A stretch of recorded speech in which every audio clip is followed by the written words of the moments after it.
I'm America's Digital Pro, Kim Commando, and welcome to Tech News This Week. It's our podcast that gives you the top stories, the scams, the security alerts, and the crazy happenings in the tech world. Coming up in Tech News this week, it's been a big week at CES 2019 in Las Vegas. But we're also going to tell you about an unexpected hit involving a nearly 50-year-old video game. I'm Mike James. We're also going to tell you about one of the more unique CES debuts, which puts a modern spin on an old staple. Plus, new malware is targeting businesses trying to steal your data. Don't worry, we've got your back. We've got all the details. And a new iOS feature meant to help people with hearing problems could instead be used to spy on you. Thanks, Apple. Plus, we have a special guest, Jack Spirko, with the Survival Podcast. Jack's going to talk about severe weather and how you can stay up to date during a power outage. All that and much more coming up on Tech News This Week from Commando.com. But first, we'd like to recognize our partners because they help make these podcasts possible.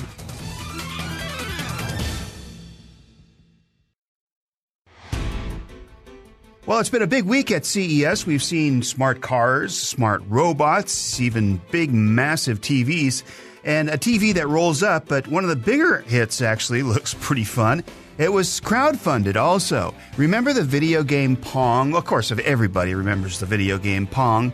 Well, it made its original debut back in 1972. It's back at CES, of all places. Now, 47 years later, it's being reintroduced as, drumroll please, a table. Yeah, a table, but it's apparently futuristic while staying retro at the same time. They kept the game looking fairly original. You still have the square puck, square ball, and then two paddles. But what's interesting is bringing this game back began as a Kickstarter campaign a couple of years ago. The home version showed up at last year's CES show, but it got a major upgrade this year, and it's back as a coin-op machine for arcades now. If you want one, you better be able to shell out about $3,000 for the basic coffee table model. So far, the company hasn't said how much the larger arcade version will be. And now over to Kim with more CES news.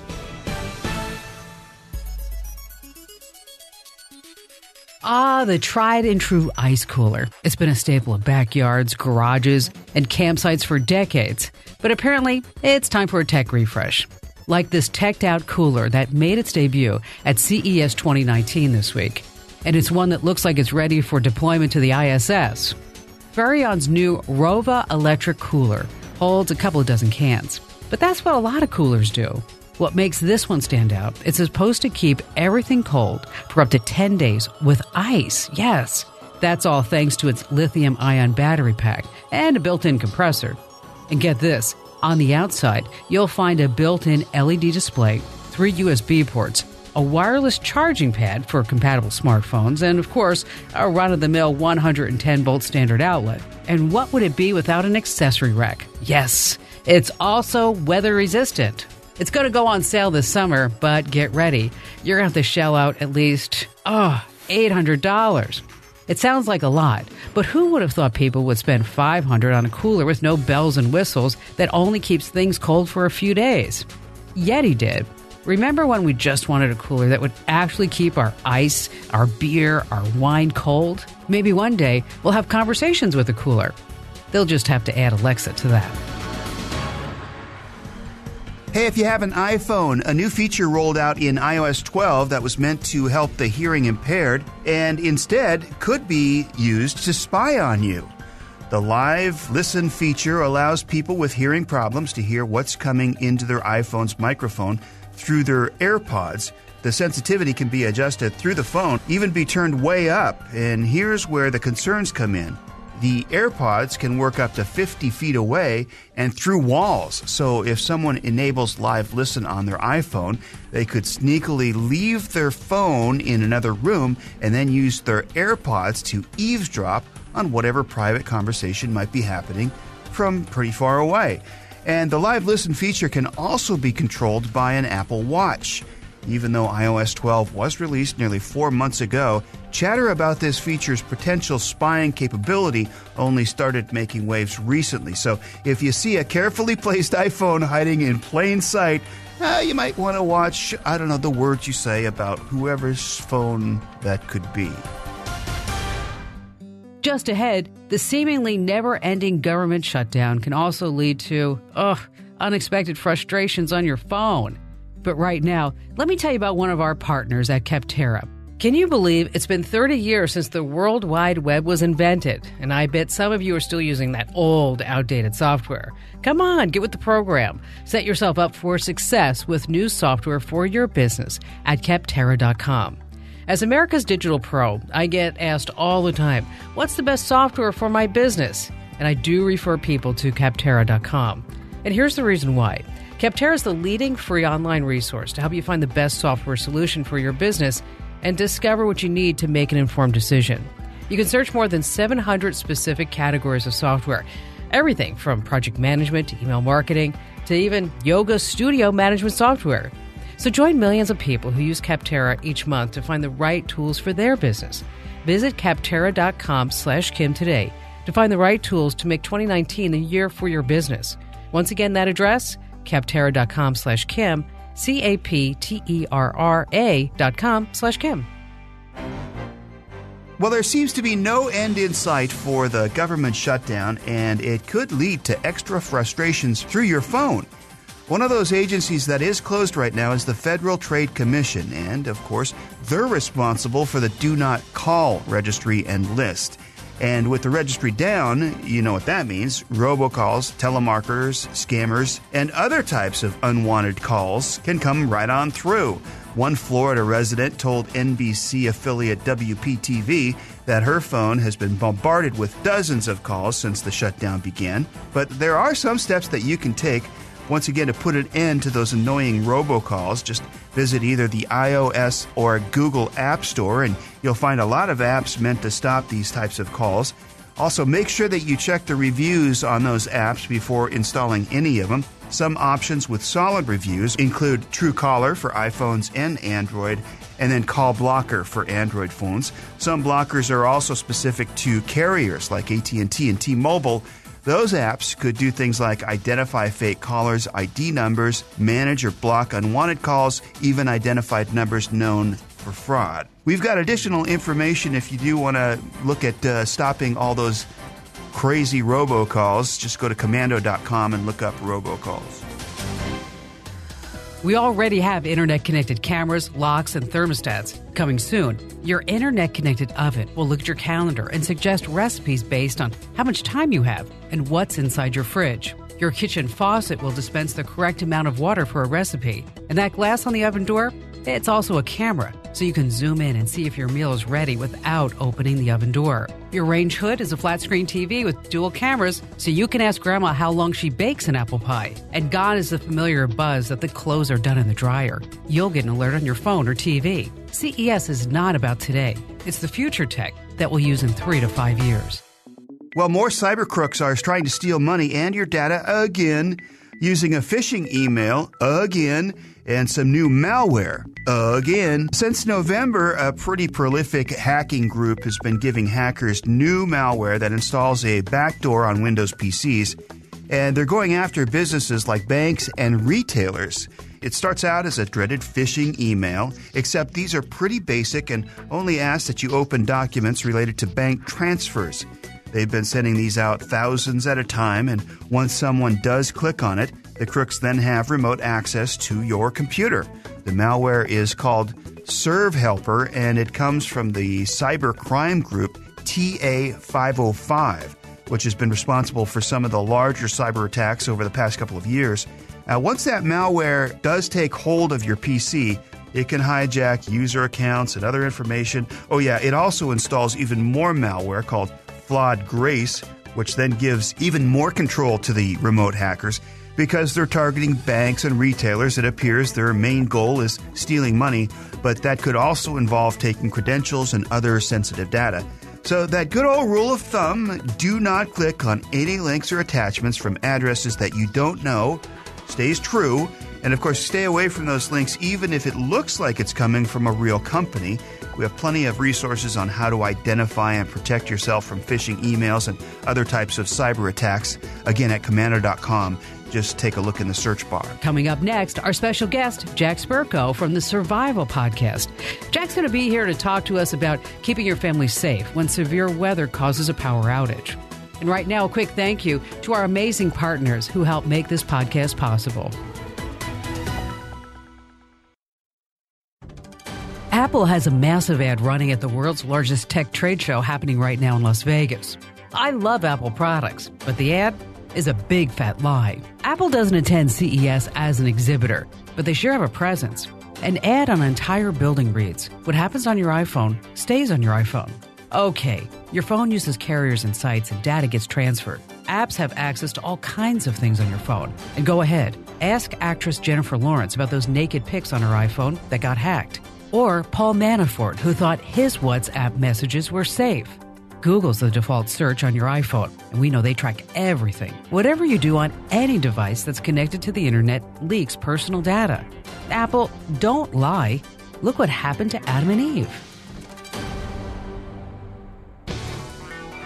As promised, we have a special contributor to Tech News this week from Commando.com. So, Jack, go ahead, introduce yourself, and take it away. Hi, Kim. This is Jack Spirko from the Survival Podcast. Thanks for having me back on Tech News this week once again to talk to your audience about family preparedness. Today, I want to talk to you about one really, really important thing when it comes to family preparedness, and that's staying weather alert, specifically during a power outage. Most of us tune into our local TV stations because we have really great people there with degrees in meteorology. They're tied in with all the systems across the country, and they're able to tell us when, hey, look, you have tornadoes heading towards your house right now. Get to your safe space. Or there's a flash flood warning in your area, and we know that we're in a low-lying area. We need to seek higher ground.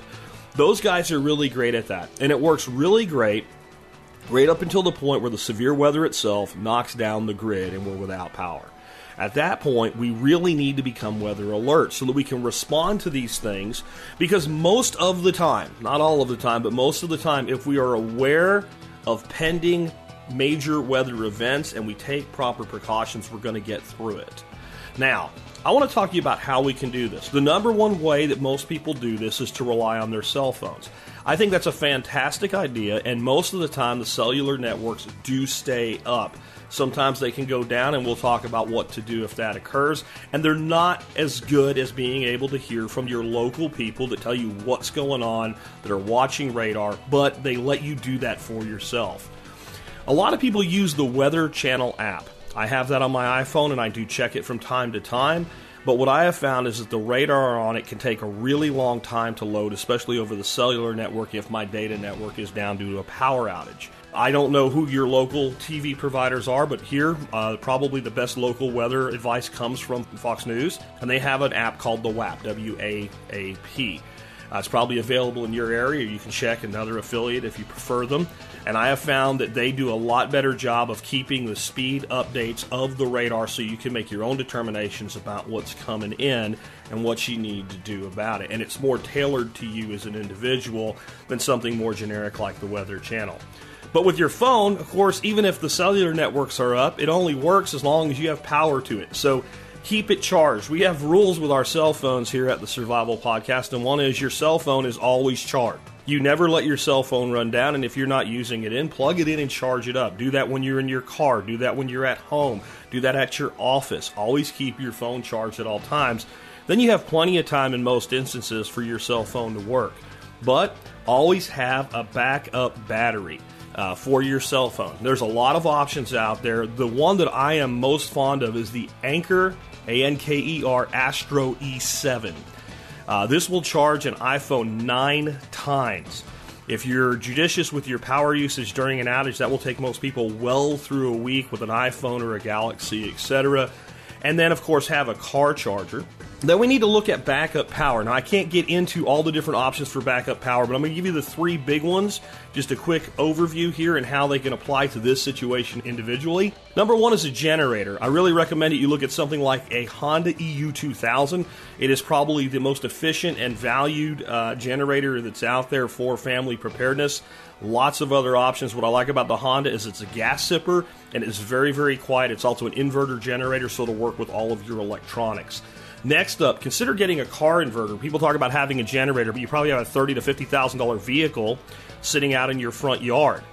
With a simple inverter like an 800-watt inverter from somebody like Cobra that can be clamped to your batteries, an extension cord run into the house, you'll have power. And then battery backup. You can build a battery backup system with something as simple as trolling motor batteries in your closet and a good Schumacher battery charger. Again, we can't get into all that, but you get the point. Have additional means to power things in your home. This can even do things like prevent all your food from being destroyed in your refrigerator.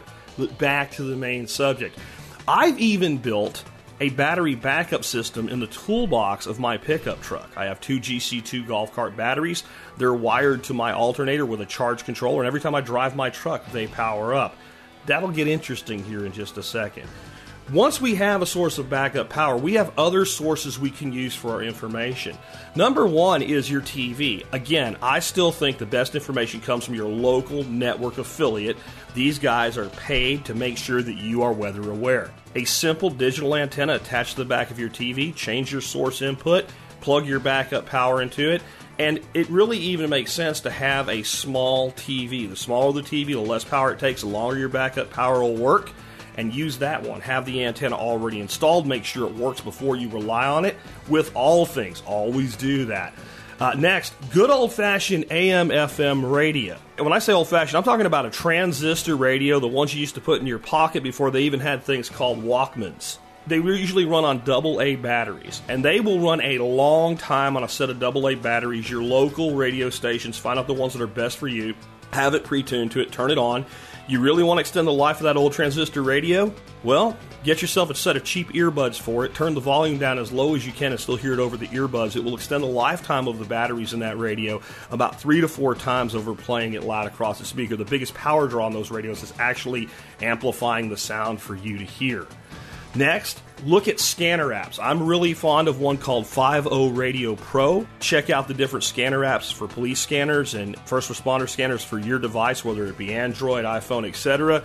Find the ones that work best for you that have access to your local responders. Just listening into them can be very beneficial. And of course, a good old-fashioned police scanner. I can't get into that today, but that's another good one to have available because the EMS people are going to be dealing with the situation. That gives you a lot of on-the-ground intelligence. Now, how important is this?